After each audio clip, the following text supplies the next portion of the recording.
सध्या अमरावतीमध्ये जे आहे उन्हाचा पारा हा झपाट्यानं वाढत आहे.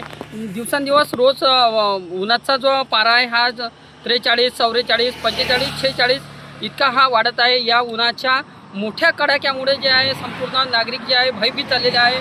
उष्णघातीचा देखील यामध्ये जे आहे लाटाही उकळत आहे आणि मोठ्या प्रमाणात जे हा जो अमरावती दर्यापूर राज्य महामार्ग आहे या मार्गाने जे आहे मोठ्या प्रमाणात वाहनाची वर्दळ असते. आता दुपारचे 1 वाजलेलं आहे आणि या मार्गाने जे आपण पाहत आहे मोटरसायकल चालक जे आहे क्वचितच या मार्गाने जात आहे आणि आरोग्य विभागाच्या माध्यमातून सर्व नागरिकांना आवाहन केले जात आहे की उन्हापासून जे संरक्षण करा.